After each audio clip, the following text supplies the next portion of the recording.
All right, good afternoon, everybody. My name is Jordan Hatfield, a civil consultant with Bentley Systems, and today I'm going to be speaking with you all about identifying and managing conflicts in your projects, specifically utility conflicts. Because transportation agencies do not own the utilities that are inside of the right-of-way, a great deal of coordination is required when designing and constructing around these utilities. All DOTs have their own procedure for detecting and managing utility conflicts, but as we all start to move towards the 3D deliverables, these procedures are definitely going to transform. Today I'll be demonstrating what a 3D model-based workflow might look like for the average DOT using the 3D modeling and analysis workflows inside of OpenRoads Designer, Drainage and Utilities workflow. So here on this slide, this is illustrating the utility coordination process using ProjectWise, OpenRoads Designer, and Synchro. ProjectWise is a managed repository where your team can store, access, and also share project information. Then we have OpenRoads Designer, of course, which is the civil design software. And Synchro Control is a web-based construction management platform used to access, manage, collaborate, and analyze project data all in one place. So as you know, it is critical that conflicts are detected as early as possible in the design process so that conflicts can be resolved early on to avoid or at least try to minimize the need for relocations. Also, addressing utility conflicts during the design stage will greatly reduce change orders in construction and also produce cost savings. So while creating and managing a 3D model information for both the existing and the design elements, it does require some additional time and effort. However, the time spent up front creating this data-rich model will provide a great deal of value, not only during the design and construction, but also as an asset management tool to be leveraged for future construction and maintenance projects. So during the course of the session, I am going to be covering 4 main topics. I'll be talking about how to import the data to create the models, how to run conflict detection, how to manage the conflicts during the design and construction process, and then lastly, how to report on and export the data for data retention purposes. First step in creating this data-rich model is importing the existing data. So I want to look at a few different types of data sources and demonstrate how that information can be imported to create the 3D models. Then I will look at how we can use clash detection tool inside of OpenRoads Drainage and Utilities. I'll also show you how you can assign custom attribution as well as managing and storing the information of the utilities and also on the conflicts.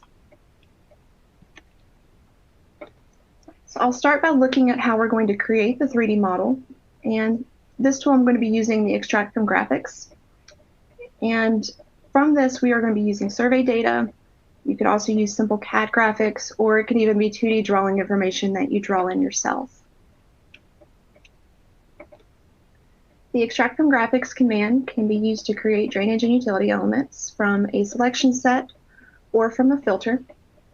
So I'm going to start by extracting some underground utilities using a filter. This tool is going to be on the Drainage and Utilities workflow over here in the Layout tab. And I'll go ahead and open up the filter manager. Here I've created 3 filters already, one for the underground communications, one for the underground electric, and then also one for the water. And I've grouped these together as part of a filter group so that when I run the tool using the underground utilities filter group, it will create all 3 of these utility features all at the same time. When you're using a filter, you can filter on different things. You can filter on element color, levels, element templates, line styles, civil feature definitions, really everything you see over there on the left side. And then also in each filter, you'll additionally specify how the elements are going to be profiled. So you might want the elements to be profiled relative to a surface where you can specify a vertical offset, or maybe you want to use the 3D elevations from the elements themselves. Also within the filter, you'll get to choose what feature definition the utilities will be created with. So I'll go ahead and run the tool. In this first example, I'm going to be using the method set to utility filter. And then once you select the method, the next thing you'll do is go in and select the filter you want to use. So I can use those individual filters I created, or I can use the filter group called Underground Utilities. But before running the filter, I first want to do a quick preview and see what elements are going to be meeting that filter criteria. So all of those are going to be highlighted for me in my drawing, and then those are the elements that my utilities are going to be created from. So at this point, you'll just run through the prompts at your cursor. So you'll select your method, your filter. You'll also be prompted to select a terrain model. And once you run through the process, it's going to write all of your utilities over there to your drainage and utilities model. So if I look into my conduits, that is going to list all of the water lines that were created, also have an electrical line and communications. And that's also going to draw it in my 2D space as well as in my 3D model. I'm going to start by just opening up a profile model for one of the elements that were created. And this profile was created simply by draping it from my terrain model 1.5 feet below the ground surface. A lot of times this is the best information that you'll have available, but as you receive additional information, you can always go in and use the civil geometry tools to update that profile of that particular utility segment. Most of the utilities have been located by survey, but I did receive the position of the gas line separately from the utility company. In this case, I received it on a PDF showing me the location of a 10-inch gas line that's approximately 4 feet below the ground. And it starts within my project limits at station 8722, 20 feet to the right of my center line, and then it runs east for the remainder of the project. So I'm going to draw a line in the file using the civil geometry tools, and then I'll use the extract from graphic tool to model the gas utility using a selection set. So moving over to the geometry tab, I'm going to draw this line in using a single offset partial. I'll select my reference element. In this case is going to be the roadway center line. And I'm going to start this at station 8722 with a positive offset of 20 feet to the right of my center line.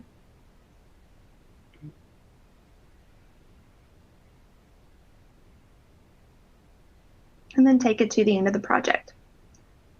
Now once I have the element drawn in, now I can use the from graphical elements tool to go in and extract that from a selection set. So I'll set my method to selection. I'll also set my feature definition to that 10-inch gas line.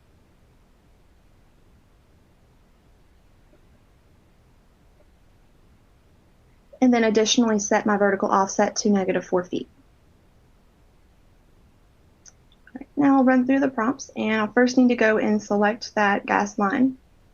And with that selected, I can go in and data point to accept that one element.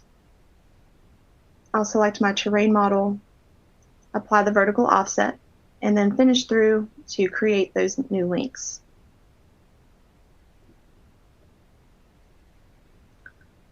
So I'm just going to check out what it created over here in the 2D model as well as in the 3D model. I should see that modeled in yellow.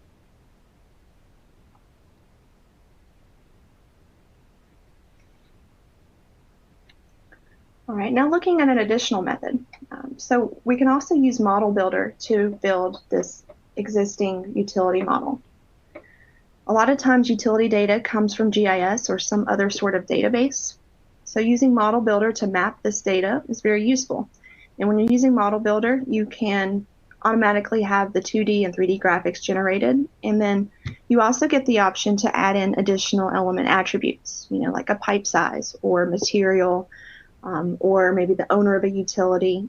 Any extra custom attribution can be assigned directly from the database source. All right, so Model Builder allows you to import and construct, and you can also use it for updating purposes, an existing drainage and utilities model. Once you click on the tool, you'll be asked to specify a data type, either drainage or utilities, since those are two separate databases. And then here you can create a new connection file, or you can open a previously created connection file. I'm going to create open a connection file that I've already created that's been set up to use Excel as the format being imported, and it contains all of the connection settings that can be reused again and again for similar imports or exports.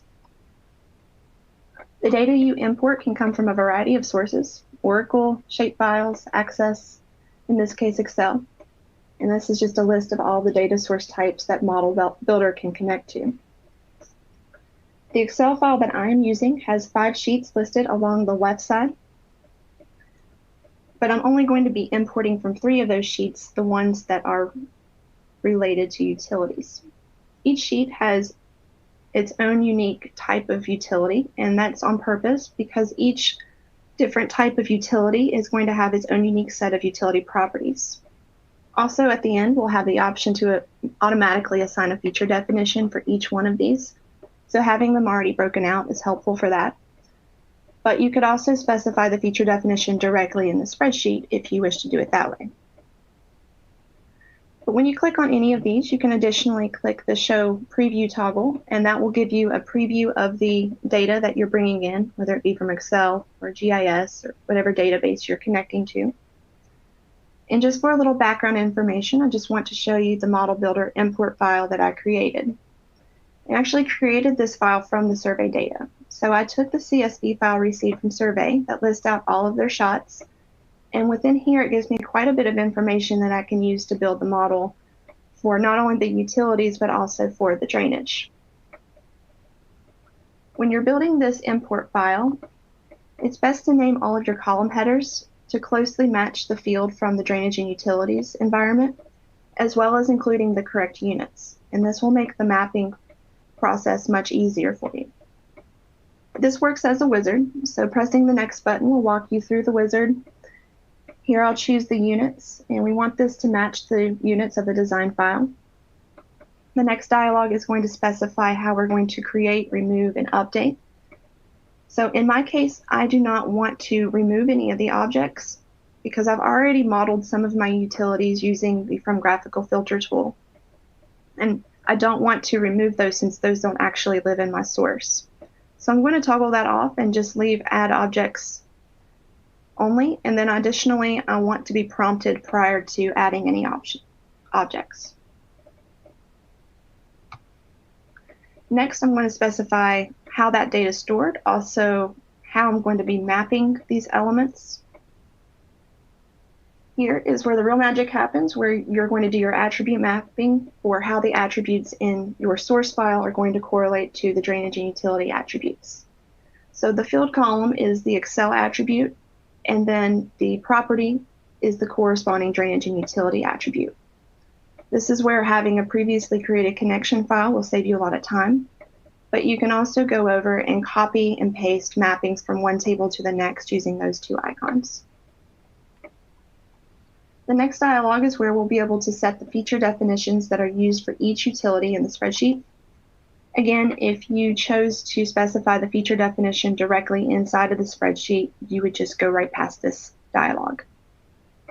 Here we can create a snapshot of the data for future update comparison purposes.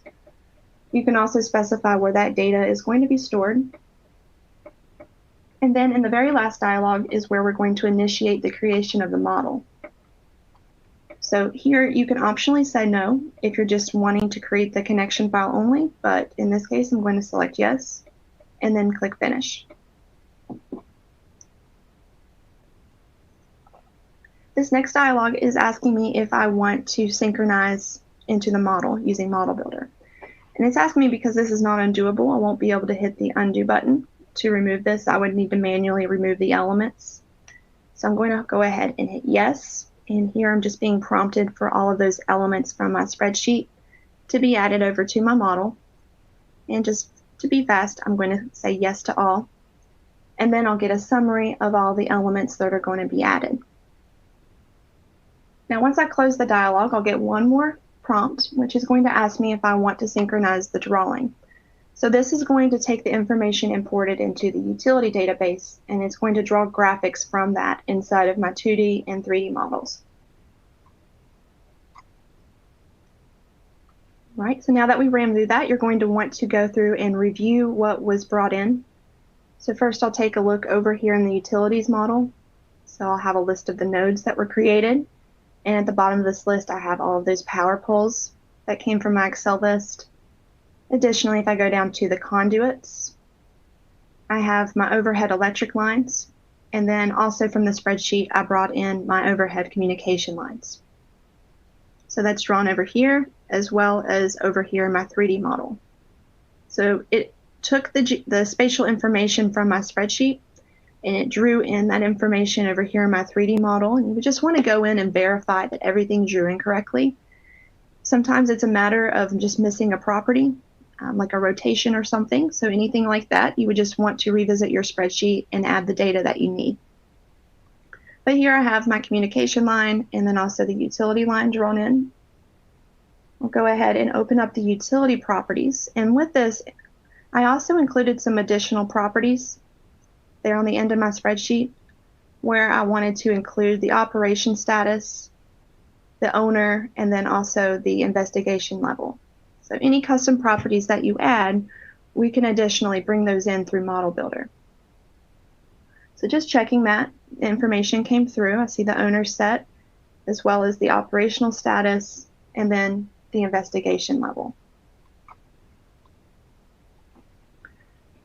So I'll close that, and at this point you might consider creating your drainage model. So I would recommend you do this in a separate file. I like to keep my utilities separate from the drainage, but just going to go ahead and walk through what that process looks like. So again, I have a Model Builder connection file that I've created just for drainage. It does pull from the same spreadsheet, but now I'm only pulling in the drainage related sheets. You'll set your units. Do the same thing here. I don't want to remove anything. I only want to add. If you're doing drainage, you can optionally choose where you want that data to be stored. We'll do our mapping, set the feature definition, choose whether or not you want to use snapshots to track your changes, and then the last step would be to choose whether or not you want to build that model.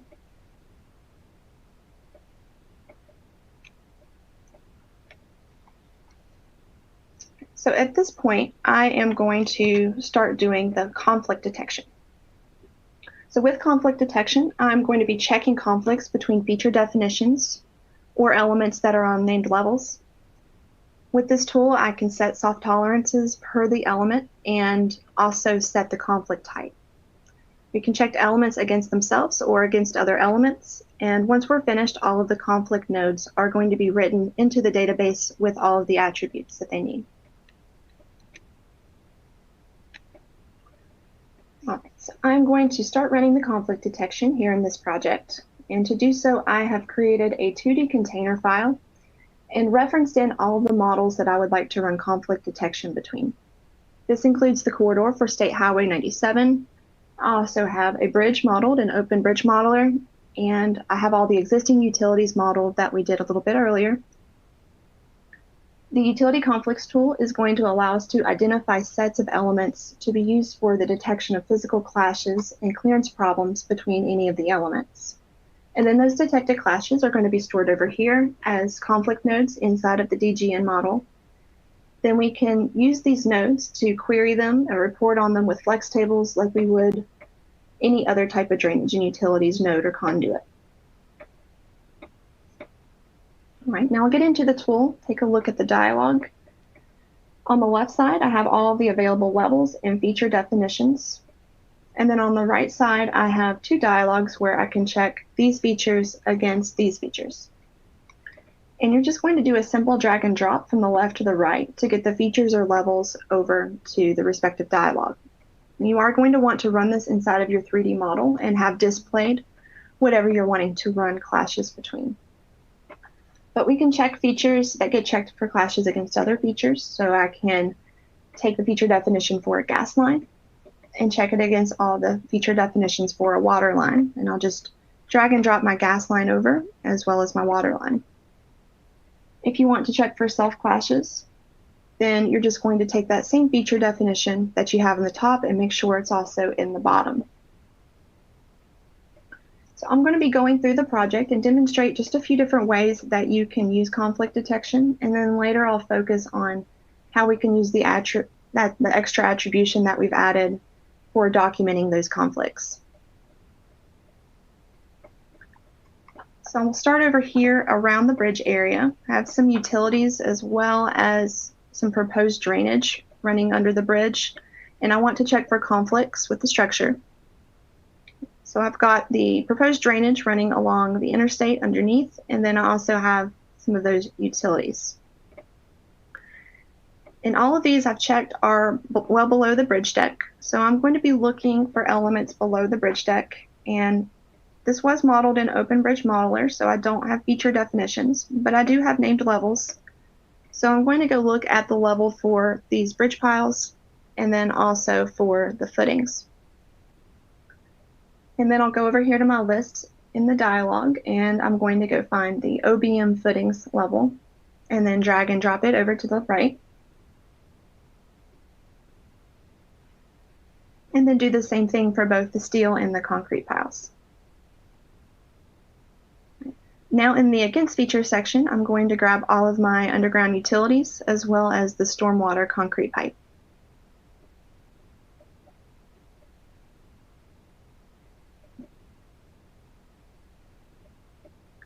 On this example, I do not want any of these to be within 10 feet of my structure.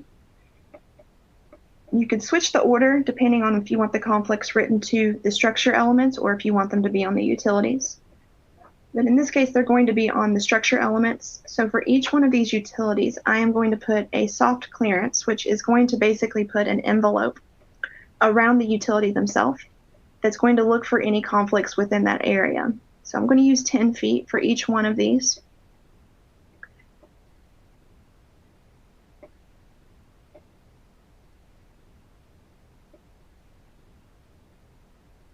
And then once I finish that, I'll go over to my global options where I can set some additional settings.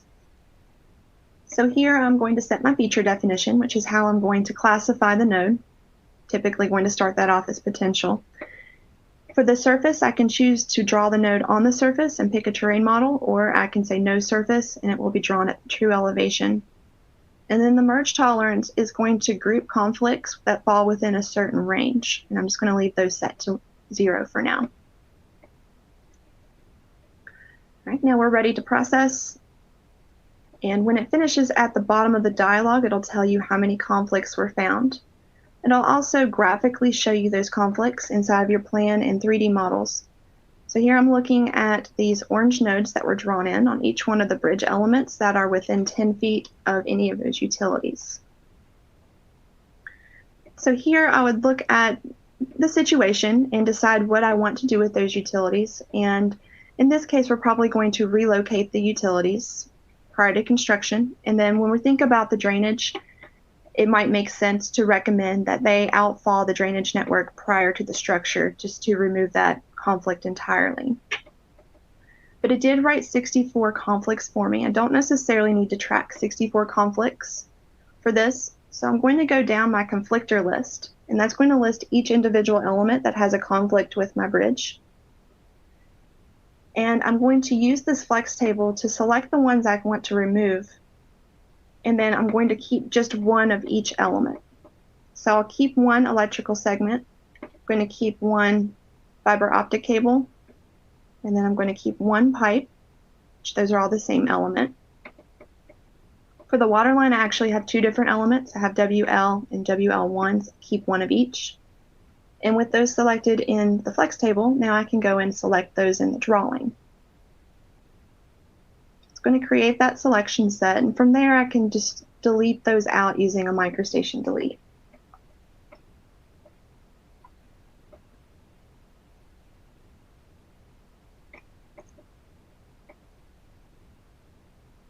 Now let's pull the flex table back over. This is much more manageable. So I have one for each element that has a conflict, and at this stage I would want to go through and rename each one of these conflicts to be something meaningful or logical to me. So I would recommend to do like bridge and then the element name. But in my example, I'm just going to be a little bit more generic and type in the bridge and the utility type.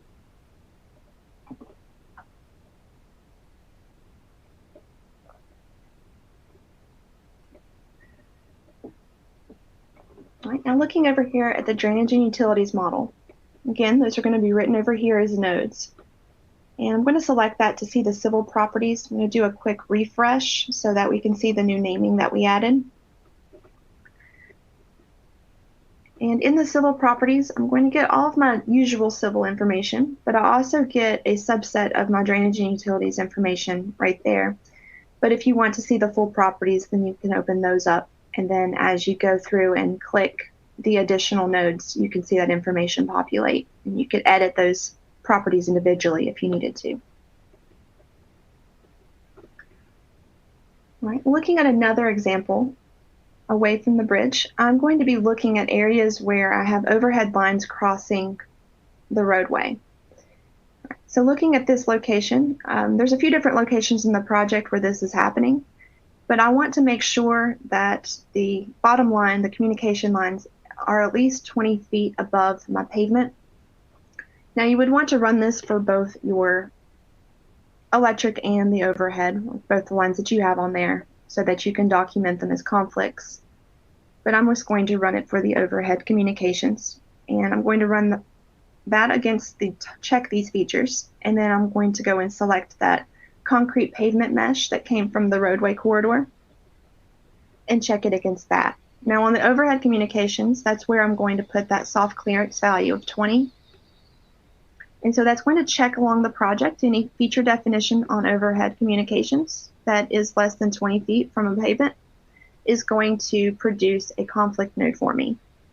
And here I'm just going to go again and pick my feature definition and set my merge tolerance.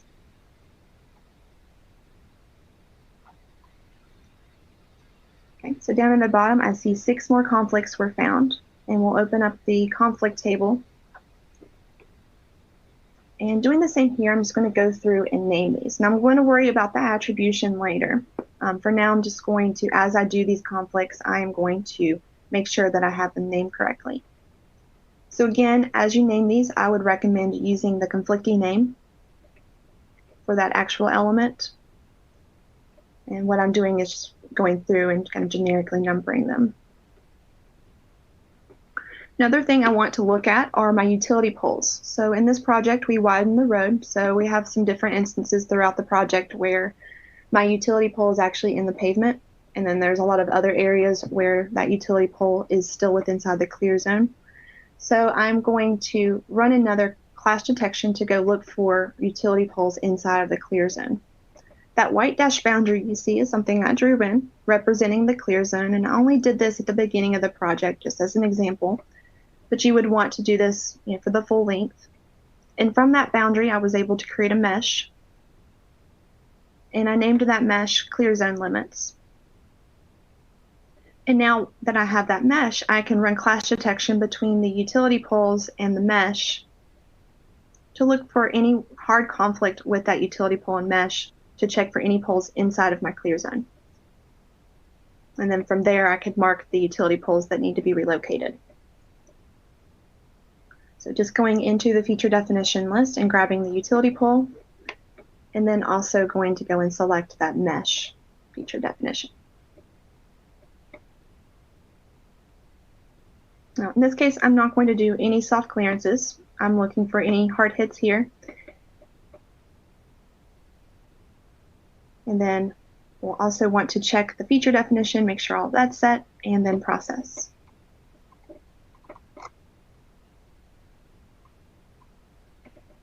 Right, now I have one conflict found. I know I have more in the project, but I only did a small area as an example. And I'm just going to go through and quickly rename that.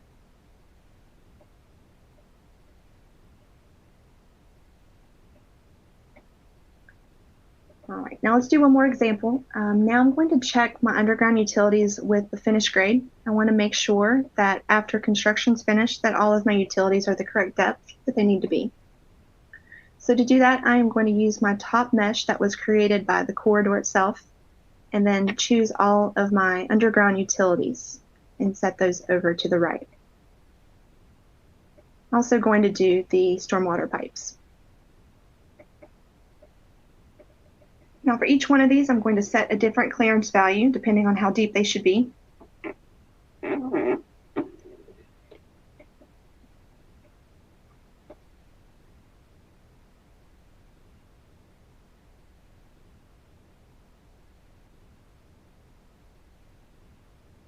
and then we'll go ahead and process that one. Now in that case, I did not find any conflicts, but one other thing I might want to check is during the construction that I'm not going to hit any of these utilities. So to do that, I could either use the bottom mesh, or I can take a look at my model and look at what the most bottom mesh is from my corridor. In this case, it's going to be my aggregate base course. So I'll drag it over to the right. And when I do this, I'm not going to have any soft clearances on my utilities this time. I'm just going to look for any hard hits against that aggregate base course.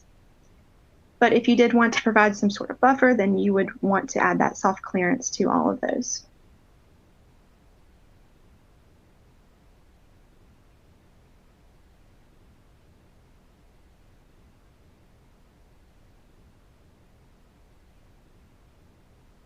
Okay, so we found two there, and checking the conflict table, those two are conflicting with the water line. So I'm going to right-click that in my table and say Zoom to. That'll take me, depending on which view is active, it's going to take me to the location of that conflict. And this is in the location of my bridge. So if you recall at the beginning when we ran the conflicts around the bridge, we've already decided that we're going to be relocating those utilities around the bridge. So this conflict will actually get resolved with those. So you could make the choice to delete them out, or maybe you want to keep them for documentation purposes.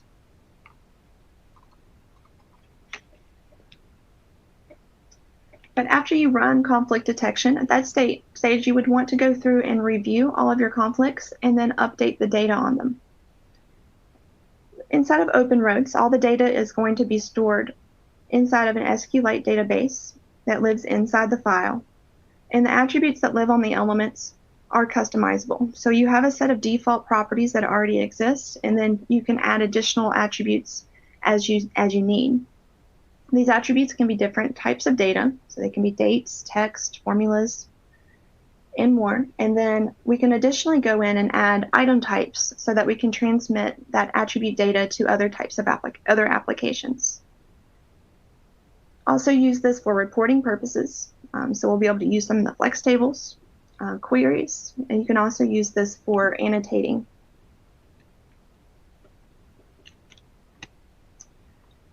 All right, so now when we think about reviewing and managing those utility properties, I'm going to do that for both the conflict nodes as well as the utility features. So right now I'm inside of the file where I modeled the existing utilities. And here I have added custom properties for the utility lines. These custom properties are called UDXs, which stands for User Data Extensions. They can be applied at the feature definition level so that the elements already include these properties upon placement. You can store these properties under any of these existing categories that I'm showing there. Or as I've done, I have created a whole new category and named it Utility Conflict Custom Properties and chose to store them there instead. To give you an example of some of the different data types that can be added, I've included a variety of them. And as I click through the different properties, notice the field descriptions at the bottom of the dialog that will populate. And that's going to be helpful in explaining how you should be filling out those properties. So the first one, I have a data entry, which has a default value already assigned. This next one is a pick list where you could go down and pick a value. Also have a default value assigned for that one. I have another pick list with no default, which you could choose. And then another data entry where you might go in and insert some notes about the conflict. These next three properties are going to be calendar based, where you can go in from a calendar and pick that date. And then the last one, I have just a true or false. We can also do formula based, which is going to allow you to build a mathematical formula using any of the other utility properties, which is very useful. And then again, we can pre-assign these to the feature definitions. We can view them inside the properties we're looking at now, or we can do bulk editing inside of flex tables. We can build queries with these since it is in a database, and also use them for like analytic symbology or to create any type of drawing production annotation. Now in the utility conflicts file, I also took some time and created custom properties there for the conflict nodes. The purpose of these are to manage and track the conflict nodes themselves. So here I've added the custom properties category and added in those properties you see there under that list. So this, again, is more for managing and tracking the conflict nodes, whereas the data that I'll have on the utilities themselves are for documenting not only the final status of the utility, but you can also track things along the process of design as things change. But now I'm going to start the attribution process, and I'm going to be doing so with a flex table. Flex tables are going to allow me to see all my data in one place, making it a perfect place to do bulk edits. So I have this custom table that I've created for my conflict nodes. In each one of these columns in the table, that is one of the properties from the utility database. Each one of these. The yellow and white are just if it's read-only or it's something that's calculated or set in the program somewhere. But they're very easy to customize. We can change the order of the columns. I can edit any of those column labels, sort them. We can freeze a column just like in Excel. And then, of course, you can go in and add additional properties from the database or remove a column. So I'm going to use my flex tables with queries to make bulk edits. So I'll have these queries that are going to go and create a selection set based off of a condition that's met. And then with that selection set, I'll be able to open up my flex table just on the selection to make bulk edits. Now, before I do that, I'm going to make some edits that are going to apply to all of my conflicts. So I'm going to set my alignment type for all these as my main line, and then set my property interest type to NA.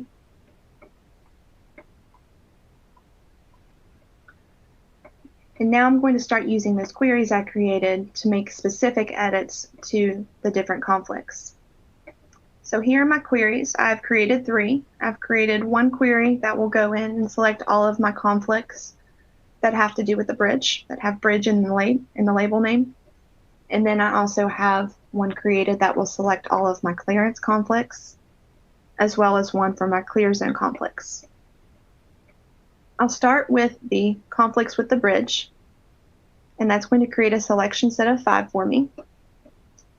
And now with that selection set, I can go over to my flex table, and if I right-click, instead of just opening up the table, I can open up on selection. And now that's going to limit my list to just those conflicts around the bridge.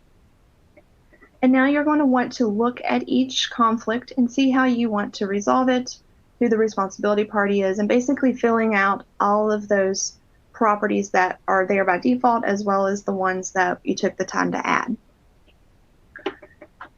So these first 4 all have to do with the utilities, which we know we're going to be relocating. So I'm going to select those, and then I'll be able to do a global edit and edit those and choose a status and a recommended resolution. So for these, I'm going to say that I have a resolution strategy in place, and then we're going to relocate those prior to construction. Then I'll go in and set the responsible party for each of those. And for the notes, that's something I added just for some additional information. Maybe if the designer needs to do something, anything extra you might want to add. And then, so in this case, I'm going to type in the notes that the designer is to create relocation plans for all these utilities.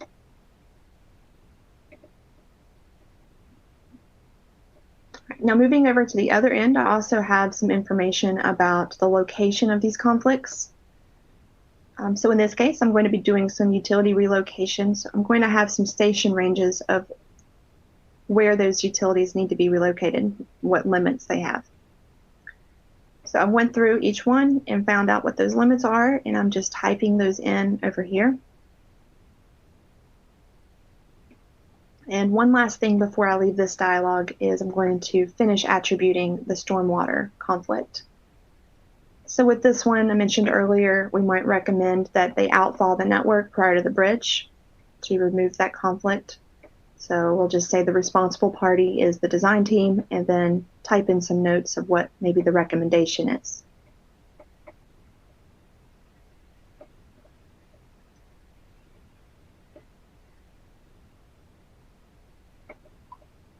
All right, now let's look at the conflicts that we had with the clearance issues with the overhead communications. So I'll start by running that query, and then we'll open up a flex table on them. This process is going to look the same as you go through. It's just going to change depending on the type of conflict that you have. This is why having them grouped into different subsets makes it more easy to manage as you're attributing the information. So right now I'm looking at all of my communication lines, and I know I want to relocate all of these prior to construction. I'm not going to need a test hole, and I'm also going to put in all of my location information. So just quickly going in and typing in that information. Now for the location, maybe you want to go and locate that in your file. So I can right click and say zoom to, and that will show me where that node is inside the file. And then I can use some of the civil tools to locate the position. So I can use analyze point with civil AccuDraw. I could additionally turn on my running coordinates, and that would give me an X and Y. And then I could also pull my station offset to fill in all this information. And also, with these flex tables, you can copy and paste from Excel. So if you have any of this information documented in Excel, you could paste that over to your flex table. And lastly, we'll do the clear zone conflicts and then open up that table. And here I just have the one. Do have 24 polls, but I just did the beginning of the project, so we only have the one conflict at the moment. So just going through and putting in that information. So that's how you can work with queries and flex tables, but we can also use selection sets as well. So here I'm going to bounce back over to my existing utilities model file, and I've started creating some selection sets in here already. So in the drainage utilities world, we do have a selection sets tool where you can store your selection sets for later use. So I have my ability to create it from a selection set. I can create it from a query, or I could do a combination of the two. But it's with these selection sets that's really going to allow me to make my bulk edits much easier, and also the attribution that I want to do. So looking here, I have created a selection set called existing utility conduits. And now I'm thinking that I would like to have a selection set for all of my utilities. So in addition to that, I want to include my utility poles too. So I'll go and find and see what level that's on, and I'm going to use the element selection tool to go in and bulk select all of my utility poles. And now I'm going to select the existing utility conduits selection set, and I'm going to add that to my current selection.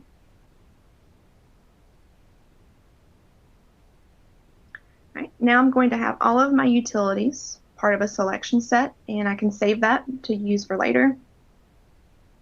And that's going to be useful for me when I'm making attribution that applies to all of my utilities. So I'm going to recall that selection set and then open up my flex tables. Now, the way flex tables work, you're going to have a flex table for per element type. So when I open up the flex tables, you'll see I have one for communication, electrical, gas, and so forth. So you're going to work your way down that list and open on selection for each one and do all the attribution that you need to do. So this is going to apply to all my utilities, so I could probably go ahead and put the owner in, maybe the quality level, the investigation level, just general information about the utilities themselves. But then when I think about adding information for the utilities that have conflicts on them, I've built a separate selection set for that. So I used my conflict table from my other file and documented all of the elements that are being affected, and then I created a selection set over here that I've stored. And now with that selection set, I can recall it, and as I get updates and need to change information on the utility status, then I can come over here and do the same thing, basically. Open on selection, and then that's only going to list the elements. For example, if I go into the communication segments and then open on selection, that's only going to list the communication segments that have a conflict on them. All right, so now it's going to make it more easy for me to go over and attribute those, so I can say, yes, all of these have a conflict.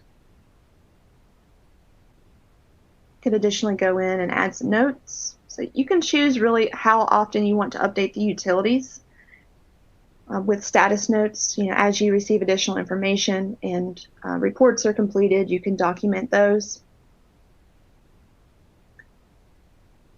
But you definitely would like to have a final status. So if you're going to have an existing utility removed, you would want to document that. And then when you place in your new utilities, you would want to attribute that that's the one that's in service now. So that when you finish your project and you export this information out, wherever you take it, it's going to be reusable in the future. You could re-import that data in and have additional information about your utilities. So I'm just going through the last one. So looking at the power pole, that's the one power pole that had the conflict on it. And I would just go through and add some information that I need.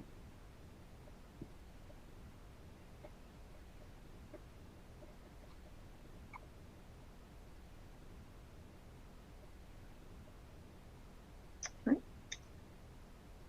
So that is more of a manual editing of the database. So it's not completely manual. You can use selection sets and queries to help you out do those bulk edits. But the takeaway here is that the information that's going to be on the conflict nodes is going to be used for locating, managing, and documenting those conflicts. And then once the information's been received and logged for all those different conflicts, then you can take that information and transpose it over to the utilities themselves. So I'm going to offer two different options for making these edits. So we can edit them like I just showed with the queries, selection sets, and flex tables. And then another option would be editing them using Model Builder, where you update the spreadsheets and then keep re-importing that information in as things change. So I'll look at that now and look at how we can generate the conflict spreadsheet and then use Model Builder to make updates to the model as additional information has been received. So I'll start by opening up the conflict node table, and then in the top left is where I can go to export this table out. And we have a few different options when we're exporting. We can take it out to an Esri shapefile, a comma delimited file or CSV, which is going to take it to an Excel format, and then also a TXT file. So you're going to want to do this for your conflicts as well as your utilities. Currently they are separate flex tables, so you're going to output that information out individually. But then you can dump all that information into one spreadsheet if you needed to later. Right. But here you could do some formatting. And what I'm going to do is make a couple changes to the spreadsheet just to demonstrate what that process would look like. So you take the spreadsheet, you make your change, and then we're going to bring it back in using Model Builder. Now I'm going to save a copy first, and you probably would want to date this copy when you made the change. And I'll take a couple of these water lines where I previously said it did not require a test hole, and I'll tell it change that to false or change that to true. Just doing a simple change here. And then we'll save and close the file. And then back inside of OpenRoads is where we'll open Model Builder and we'll update that information. So I haven't created a connection file for this one yet. We'll run through the process.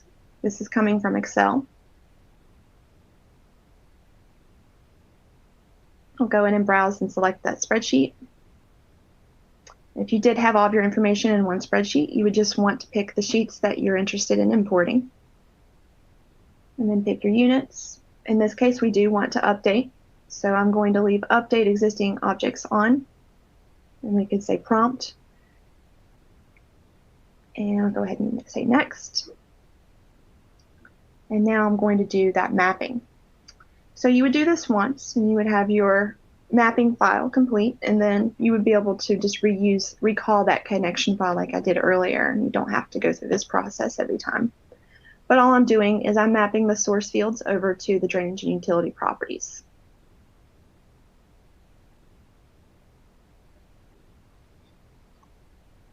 All right, now we're going to finish that and synchronize. So that's going to go through and update those conflict nodes. Additionally, it's going to create a selection set for us too. But looking at my flex table, I'll see those two properties will be updated for me. And then I'm also going to take a look at those selection sets. So when you use Model Builder, you can toggle on if you want to have a selection set created for you. So I can double click that and it will select all of the nodes that had an update. And then also that came from the source data, you can open up the pencil icon and that will actually list them out in a table. But if you're going to go the Model Builder route to update the conflicts as opposed to using the flex tables, just note that you're only going to be able to manage the properties that belong to the conflict nodes. And the same is true when you're updating your utilities. So you would repeat the same process with Model Builder to update properties on the utilities, only including the properties that live on those actual utilities. Now I want to look at one other thing over here. I have additionally mapped all of these custom properties from the utilities over to my civil properties with the use of an item type. And I've also included some of the default properties as well. Now these fields are grayed out, so you're not going to actually be doing any managing over here. You're going to be doing all the managing through the drainage and utility model. And then the item type is simply going to provide a copy of these fields so that they can be used for other purposes. So my primary purpose with this was to make it shareable through the iModel, so that if somebody's using Synchro Control, they would be able to get all of this extra information about the conflicts in the utilities. But we can also use the item type properties for annotation, reporting, or as I'm showing now, display rule. So I've created a very generic example of how you can use display rules with item types. This display rule belongs to a display style I created. So when I select the display style, all of the utilities that have conflicts on them are going to change symbology. In this case, just a larger weight, and then the color changed to white. But to do this, I first created the display style, then created a display rule on that style. And then within the rule, I added a new condition. So I'll take a look at the condition I added. And what I'm looking here is the item type properties. Specifically, I'm looking at the conflict status property. So I'm checking to see if any of those conflict status properties are equal to conflict exists for any of the utility elements that I've listed here. And then if the elements meet the condition, then the selected action that I have right here is going to happen. In this case, I've chosen to create a symbology override with the color to white and the weight to 15. But as I mentioned, this is a very generic example, but at least will give you something to help brainstorm possibilities. So for instance, you might choose to build a more complex condition to look for the quality level and utility type, and you could assign a custom line style that would include that type of information. You might even come up with some sort of color coding system or anything else that you could think of that would help the utility coordinators more easily review the plans and get utility information that they would need and that would be useful for them. Right. So I'll close this, and one other thing to mention, I mentioned annotation groups that we can use these item types for. So if I go back to one of these elements, looking at a utility this time, in addition to the display style, we can create annotation to annotate any of these properties that we have from the item type directly over onto the elements.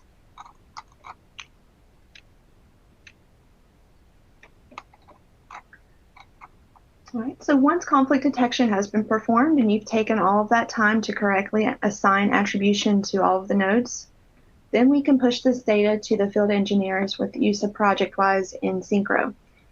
Then we can resynchronize the model anytime additional information is added to that model. And when you do so, it's going to send a message to the field team updating them of the model change.